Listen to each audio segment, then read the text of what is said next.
Hi guys, my name is Fo. I'm in my robe because today was wash day and I just finished this wash and go. I finished it and I dried it under the dryer for like an hour. Hopefully it dries all the way on the inside before I go to bed tonight. But I want to talk about the not so glamorous part of being natural for me. And that is me being tired of being on my natural hair journey. So in a previous video, I said that in terms of my natural hair journey status, I've arrived. The journey is over. Because I know just about everything that I need to know when it comes to my own hair personally. But sometimes I forget that logic. I forget that I say that I've arrived and that I have this amazing understanding of natural hair now. I forget that those things matter, and I get really irritated because I still have that little girl in me that's still trying to work towards that goal of that waist length hair, of that mid back length hair.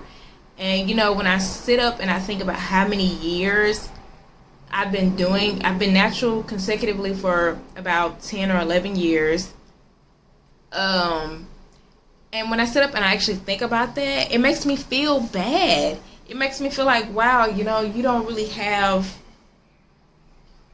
anything to show for it. And I know that that's not true because everything I have to show for it is up here. But sometimes I just be feeling like I'll see people and they went natural like 2 years ago and they surpassed me in terms of having a healthy head of natural hair. And I'll see them doing things that I could never do with my natural hair if I wanted to maintain it. In terms of like natural hair practices, like picking their hair dry and things like that. And it's like, oh no, baby, I can't do that. If I did that, and I used to do things like that in the learning process, then I would see pieces of broken hair everywhere. My hair just did not have the flexibility for that. So, and yes, I did used to keep my hair moisturized. According to my previous flawed understanding of what moisturization was. But I'm trying to hold on. Because sometimes, and when I say hold on, I mean like not just chop off my hair right now out of like anger and frustration with not having the progress that a lot of people would say that I should have probably. Sometimes I just want to chop it all off because I'm just so angry about it. And sometimes I feel like, man, you look stupid. That's how we say such nasty things to ourselves. But sometimes I be feeling like, man, you look stupid. Like, girl. You know all this stuff, but what are you showing for it? And so that really gets to me. That really does get to me. There are days when I push through and I'm like, yes, the knowledge that I've acquired from all these different hills and mountains that I've climbed when it comes to natural hair. But there are other days where I'm like, I don't care about that knowledge. I just want to stunt. You know what I'm saying? You know? And when I see people that are just able to do that with ease, despite them doing things that I know don't have a strong scientific foundation in terms of being healthy for natural hair, or I know that if I personally did, I would end up bald headed, like my hair will be on the floor. I just end up feeling bad. I end up feeling unfulfilled, like. So this is like the not so great part of the natural hair. And then there's also, everything doesn't turn out perfect for me. Like, I've been practicing wash and go since October of 2019. Right? And I still don't have it down pat. For the past couple weeks, my wash and go sets have been, the past couple weeks, my wash and go sets, they have not been the greatest because something has been happening where I just am not allowing my hair to dry enough before I go to bed. I'm like, I don't know what I was doing previously, my product application, or how high I had the dryer turned or not high enough, but I've been going to bed and having a nice set before I went to bed, and then I go to bed and I ruin it because it's just so wet. So the frustration of still not getting a style right,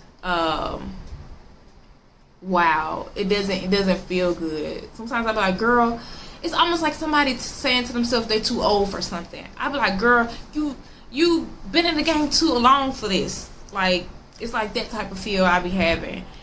And a lot of times I just want to know why. Like, why have I had the experiences that I've had? Why do I know the stuff I know? Like, I have the most off the wall experiences that other people have not had issues with. Like, and my experiences align very closely with science. So, say for instance, there are dermatologists that tell you not to put oils on your scalp because you actually can encourage the fungi on your scalp to be a real issue, because some of the fungi that live on our scalp that can create dandruff, they feed off the oils that are on the scalp. So I've had that experience. Like, I put oil on my scalp and it's made these big crusty plaques. It was a fly on the camera. It's made these big crusty plaques of dandruff on my head. And I just had some really bad irritation. Coconut oil. A lot of people are able to use coconut oil with no issue, and other oils with no issue. But when I used to, I remember one time I made sure it was the correct coconut oil, raw, all that jazz. I put the coconut oil on my hair to pre-poo, based on the advice of a cosmetologist, actually. And as I was trying to smooth the coconut oil through my hair after I let it sit, pieces of hair just broke off, because coconut oil has a tendency to, for some people, it makes their hair really hard. I've had the same experience with moisturizers. So throughout my time being natural, I used to put moisturizer on my hair every single day to try to make it soft, and the touching of my hair and the applying of the constant application of the moisturizer caused me hair loss, caused me hair breakage.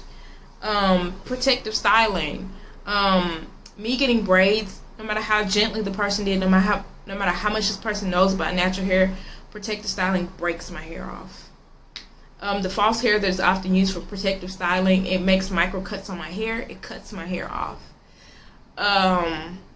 Which, some cosmetologists are arguing now that, black women should be very careful with protective styling because it cuts the hair off. Like, and it's like I've been the person to actually experience this. Most recently, last May, I had a really bad haircut from somebody who was a natural hairstylist, licensed and everything else, and she just chopped away at my hair. Before that, for about 3 or 4 years, I had heat damage. For about 3 to 4 years, and every time I ever got my hair straightened, I made sure I went to a professional. And I went to a professional that specialized in black hair, and that was known for their work with black hair. And every time I've ever gone, I've gotten heat damage. So it's like, sometimes I just feel like, hair is not that big of a deal. But sometimes I feel tired. I just feel like, why do I have all these experiences and all this misfortune, like, with it specifically? I'm like, I'm tired of that. And it's like, hair for me is a micro example of something else, some larger lesson in life, larger lessons in life. Number one, that I shouldn't compare myself to others. That's number one. That's like the enemy of joy and enemy of progress, for me to compare myself to others. Number two, you have to walk by faith, not by sight. And I'm saying it to myself as I'm looking at myself in the camera. It's like, there is a reason why I have these intricate understandings of all this random mishaps happening. One of the last times that I had a lot of hair breakage, it might have been 2018. One of the last times I had a lot of hair breakage was because I had product buildup. And I've seen people, they go for years just co-washing, not fully cleansing the product off their hair, and they've never experienced breakage from product buildup. I've seen people go and I was using a shampoo, but the shampoo was too gentle. And I was also having hard water buildup. So hard water, product buildup, and the shampoo was too gentle. So My hair was breaking off from dehydration, from having the weight of all this gunk of product on it, water not being able to penetrate. And it's like all these random mishaps I've had to experience, all the natural hair possibilities, you know. And I'm like, I want to know what's the point of this knowledge now. But faith doesn't work that way. Faith doesn't work that way. Before I close out this video, I do want to say some things that are positive, that I really enjoy, some discoveries that make me happy. One discovery that's pretty obvious in this video is I've discovered that I have different size curls throughout my head. Stuff like that. I'm like, oh, this is fun. I don't know why I like it, but it's cool. What else? Me actually knowing why a lot of stuff is like no-nos according to cosmetologists, me actually knowing why from personal experience. Like when I'm telling people about it's not necessary for you to put oil on your scalp, and they're like, but why? I'm like, listen, you don't wanna know. Like I've actually had the experience of those big old plaques of dandruff on my head from my scalp reacting to it. Just knowing so many different things. But, you know, you find something that's going to bring you joy with this natural hair journey. I hope you enjoyed this video. My name is Fo. Please like, comment, subscribe. Bye-bye.